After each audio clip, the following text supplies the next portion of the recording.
Alright, I'm here with the first ever look at my PlayStation 5 collection. This will be a recurring yearly thing, much like the Switch collection videos and the PS4 collection videos are.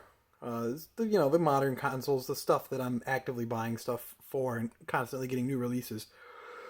We're about a year out from the release of the PlayStation 5. As of the time this video will go up, have been a year.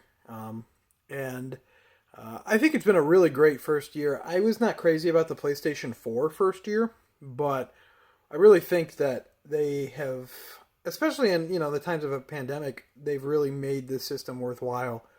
And it's a shame that not many people can get it right now. It's hard to get. I was able to get mine on a pre-order when the day that they did the announcement presentation and they showed the games and everything. I was able to just drive to GameStop and grab one. I didn't realize how hard to come by they would have gotten, but I probably should have realized that. But yeah, I think they're doing a great job with the system. I don't think you quite need one yet. I don't think there's a killer app yet. And then you got stuff like Horizon 2 and God of War, Ragnarok, and Gran Turismo 7 are all coming to PlayStation 4 as well. And a lot of cross-gen games run pretty well, even on base PlayStation 4. So not sure you need one quite yet, but I think it's a pretty big step up from PlayStation 4, especially for me. I was playing on the base PlayStation 4. I never upgraded to the Pro.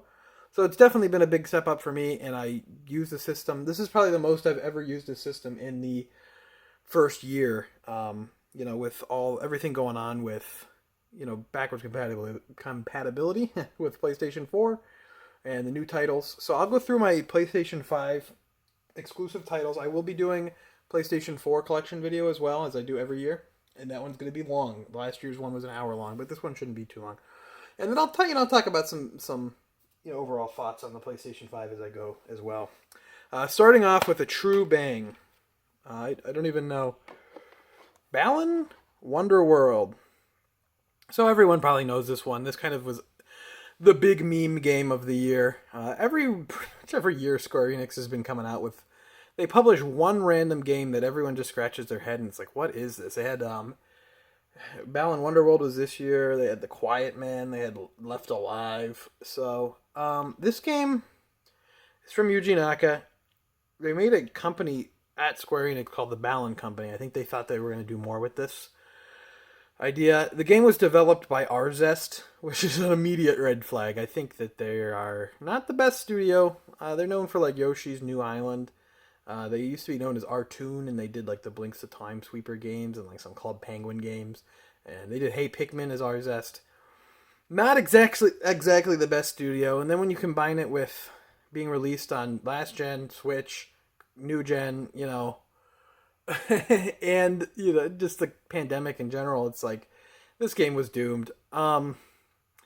The best way I can describe this game is that it just feels like the neurons in your brain just stop firing. There's like really nothing to the game. It's just brain dead. It's not interesting. You'd have to be really, really. This might be a good game to show like a very young child. I'm thinking like 3 years old. They might like the colors and it's simple enough to understand. But I mean, it's just not good. I mean, there's very rarely does it a game come out where it's just. You can tell that there was effort, or you can tell that people wanted this game to be good, and you can tell that people cared about this project. But in the end, the game just sucks. I mean, that doesn't happen very often. Usually, when something sucks, you can tell why. You can tell it was lazy, or you can tell that it was just not the time, or the money, or the budget, or whatever. But with this game, it is just a weird thing of like people cared about this game. They had ideas, and just everything about it just came out wrong. It's just the game. I don't like to think that there's a right way for a game to be, but whatever the wrong way is, it's Balan Wonderworld. Moving on. Lost Judgment. So this is the sequel to Judgement, which came out originally for PlayStation 4 in 2019. This is developed by Ryu Ga Gotoku Studio, who do the Yakuza games as well. And so I think the Yakuza games are in a cool place where the mainline series has become a turn-based RPG now, which is weird. And a lot of people don't like that, but I point them to the Judgement series, which still plays like classic Yakuza with the brawler gameplay. It still has all that stuff. If you haven't tried them yet, They put the first game on PlayStation 5. They put it on the Xbox consoles as well. So definitely worth checking out there. But both Judgment and Lost Judgment have really shown like how Ryuga Gotoku have become really strong storytellers. And Yakuza Like a Dragon, I feel like, as well. They're very well written. Their plots and stories are just really good. So I really appreciate them, and I really appreciate that. And Lost Judgment takes place 2 years after the original Judgment. You now have the Yokohama map that was introduced in Yakuza Like a Dragon as one of the places that you spend a good majority of the game at. And you can switch between that and the original Kamurocho map. And it's just good. The story's really good. The story's really interesting. It covers things that I'd never really seen a game cover before.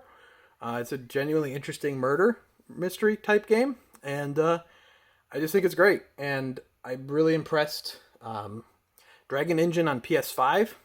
This is my first experience with it. I know Yakuza Like a Dragon came to next gen, but I played it the PS4 version on PS5 before it launched on PS5 because I didn't get a Series X. And Dragon Engine on PS5 is very impressive. Like, this game, especially at night, looks like hyper-realistic. It's really, really interesting. It's really, really cool what they're able to do. The lighting is, like, fantastic. But don't sleep on this one. One of the best of 2021 for sure.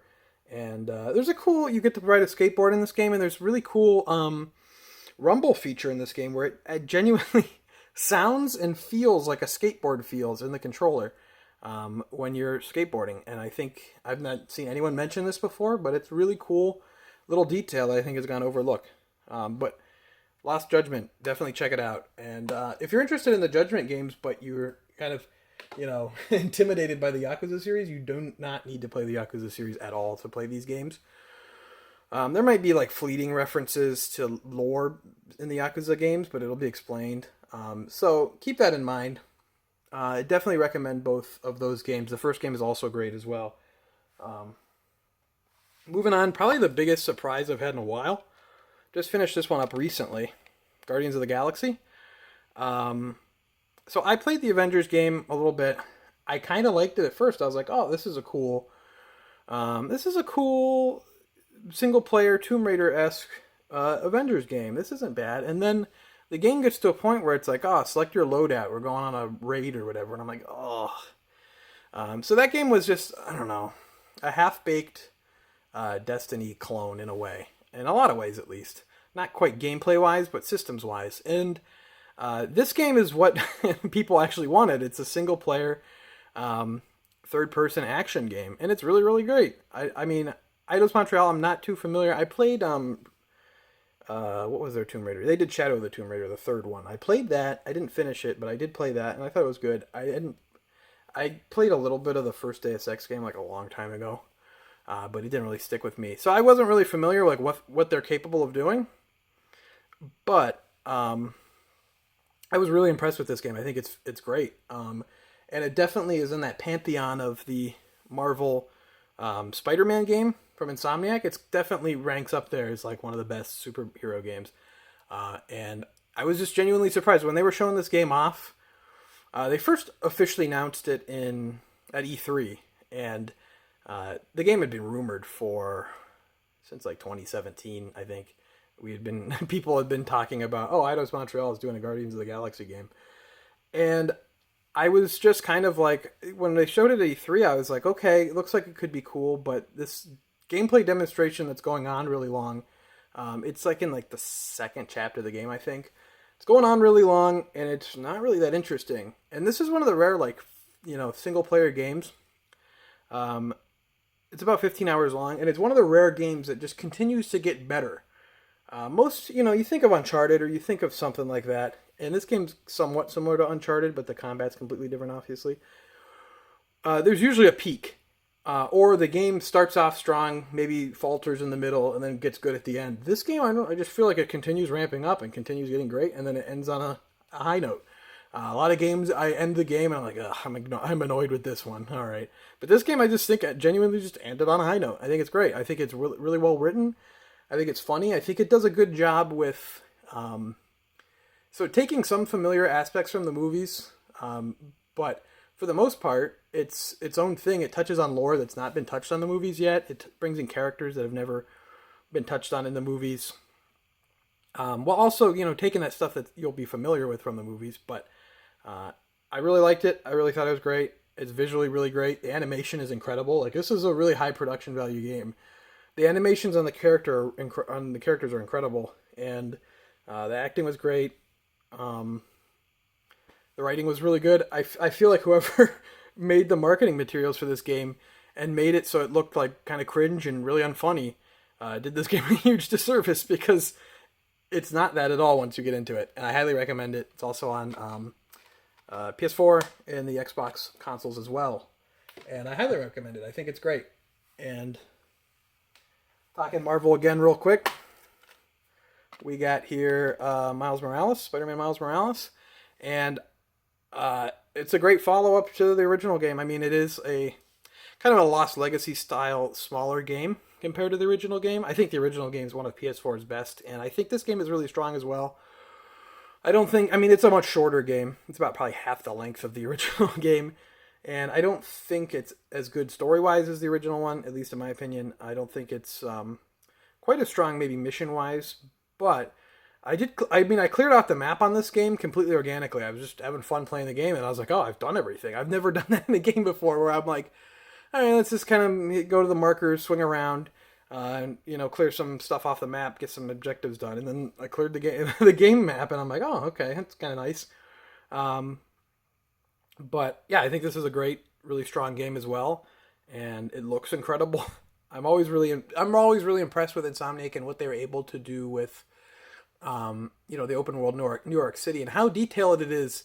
Especially considering you're swinging over it most of the time. You're usually not walking down each and every street, but when you do, you get some, genuinely fascinating, interesting stuff. It's not just completely barren. It's not completely lifeless. It's like, I don't know. Insomniac is really impressive. They are one of the best studios working today. I'm excited for their Wolverine game. Excited for Spider-Man 2. And I think, Miles Morales, this was a great launch title. It's just a great game to have at launch. It's not too long, so a lot of people, when a game system launches, buy a bunch of games, and this is one that's easily you can clear 8 hours, get it done with, and that's nice. It's nice to have it at the launch of a system, and it's like a great game all around.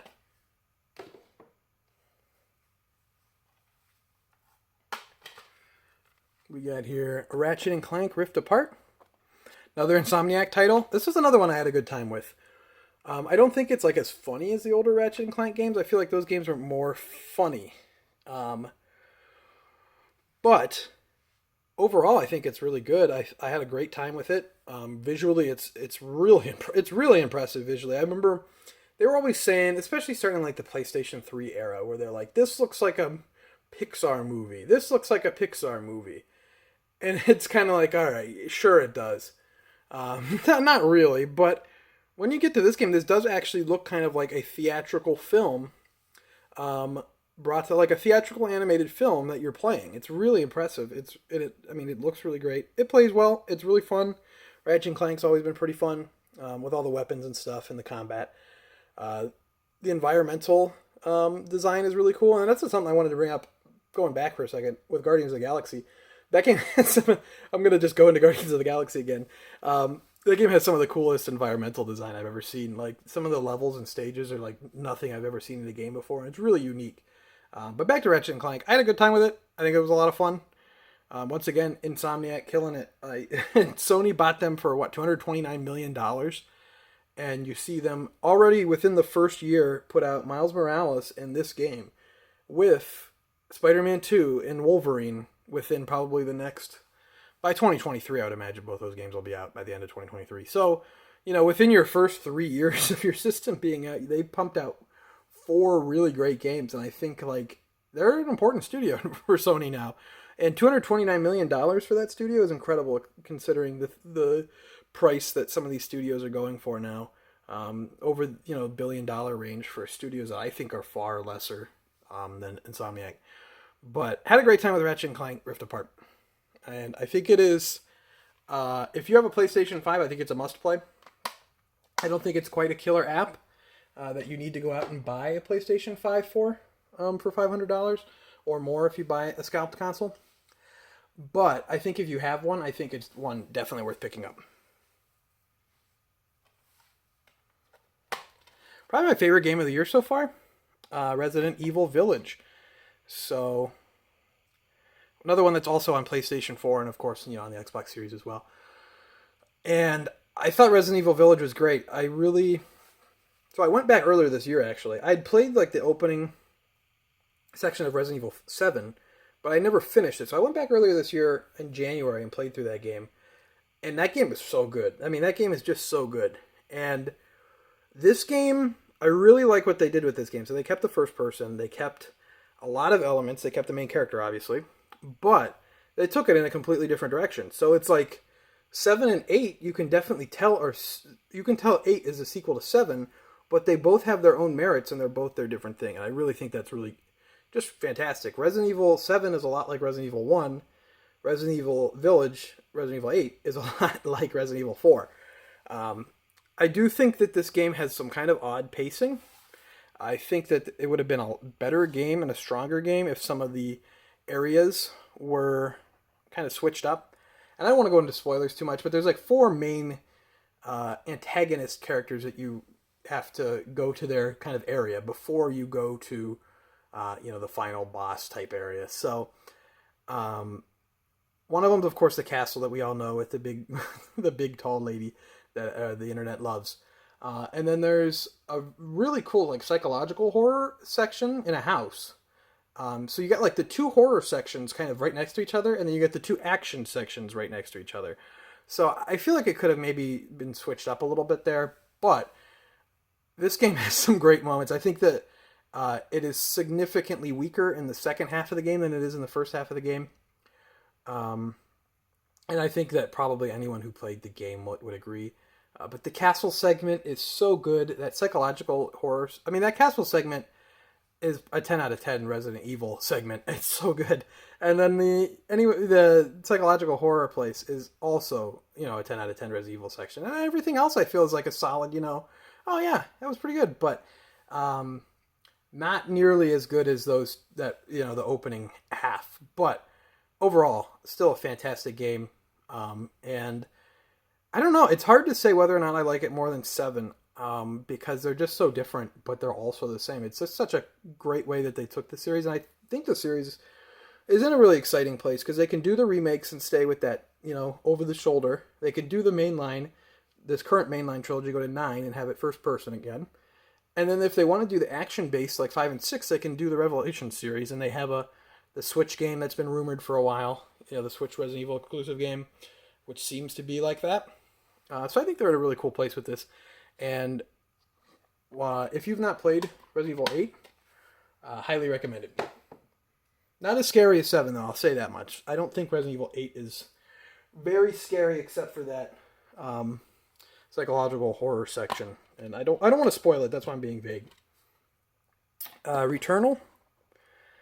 This is by Housemarque, who did like Resogun and some of those, Super Stardust and some of those shooters, arcade shooters. They did a more AAA game with Sony, and then Sony purchased them after the release of this game. And I was really interested in this game when they first showed it. I thought it could be really cool, and I think it's a good game. It's just not really for me. I'm not into roguelikes. I don't find that to be a particularly... I don't know. It's just not for me. I don't like that genre. I don't really like doing the runs. I know a lot of people do like those runs. A lot of people do like, starting over. But it's just not really something that I'm interested in. So I think this game looks really cool. Has a really cool style. And it's really interesting. But gameplay-wise, it feels good to play as well. Just gameplay-wise, that loop, I myself would have preferred it to be a just normal third-person kind of shooter type game. But probably in the minority on that one. Cool game regardless, though. And it's cool that they picked up Housemarque. They made that pretty. They made a statement like that arcade is dead and they're gonna make other games. Then they announced they were gonna do a battle royale, and then they were like, "Wait a second, doing a battle royale now is a horrible idea." So they made Returnal, and that was probably a good choice. This is one I've got to come back to. This was a launch title that kind of got overlooked because I was playing Astrobot, and I was playing Miles Morales, and I was playing Yakuza Like a Dragon. So it kind of just got overlooked. But Sackboy: A Big Adventure, um, what I played of it was fun. I thought it was a pretty fun platformer, also on PlayStation 4. And what I played of it was enjoyable. And I've heard it gets really good actually as far as platformers go. But just haven't gotten back to it really.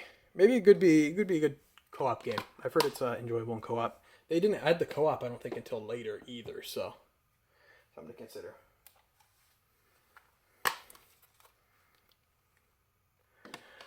Scarlet Nexus. This is new action RPG from Bandai Namco. I gotta get it right. New action RPG from Bandai Namco. It plays more like a character action game than a traditional action RPG, and I thought it was really cool. I thought there was a little bit of missed potential with the story, which I thought started out cool, and it's a really cool world, and the characters are kind of cool, but I just feel like the story doesn't go anywhere. I'm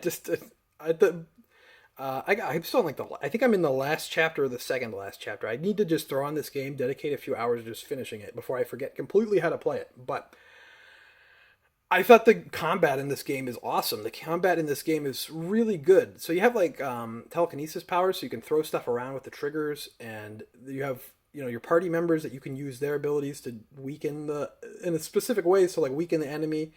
It's really good. The combat's great, and I feel like in a lot of ways they have out-platinumed platinum games with this combat, because it's a little bit near the kind of I don't know, the overall world. Minute to minute gameplay is a lot like Nier, and I just think this game is great. I think story aside, which I didn't really care for, I think it's a really good game. And this is also on PlayStation 4 and the Xbox consoles. I don't think this really needs to be played on PlayStation 5.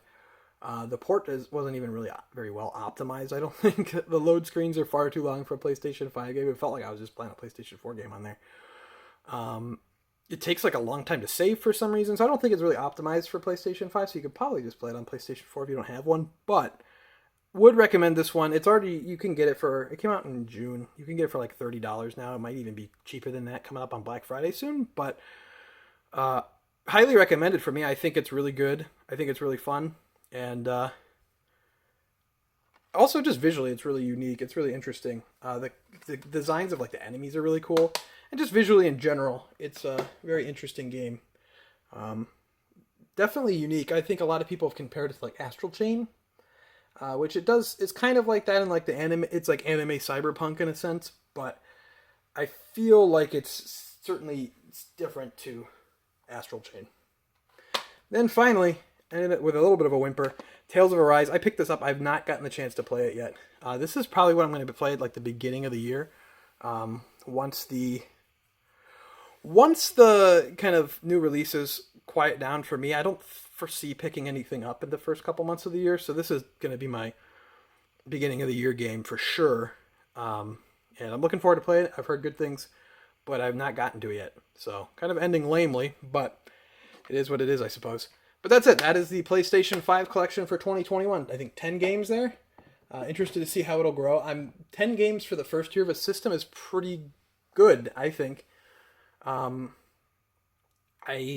don't think I had 10 PlayStation 4 games until probably 2016, and I got it a year later, so I think it took 2 years to get that much, and Switch probably got to 10 in a year and a half, so, first year to 10 games, pretty good, and I just think it's a good system all around. I think it is a little bit big, but I just really like how fast it is, how quick it is. It's nice playing games at a pretty nice resolution, getting those 4K resolutions, getting 60 frames per second more commonly. It's really nice. But I'm really happy with the system. I don't think you need to spring and get it quite yet. I just don't think there's anything that's exclusive that's a completely killer app. Most of the games I showed on there, I wouldn't recommend Balan, but Lost Judgment, Guardians of the Galaxy, Miles Morales, Resident Evil, Sackboy, Scarlet Nexus, those are all on PlayStation 4. So you got to think of that as well. It's just whether or not you want a better experience, I think it's worth it for that. But if you can find one, I would recommend the system at this point, especially If you are I was huge into PlayStation 4 last gen as well, so being able to play PlayStation 4 games with some upgrades is really nice as well, and I just think it's an overall great system. But that's all for this video.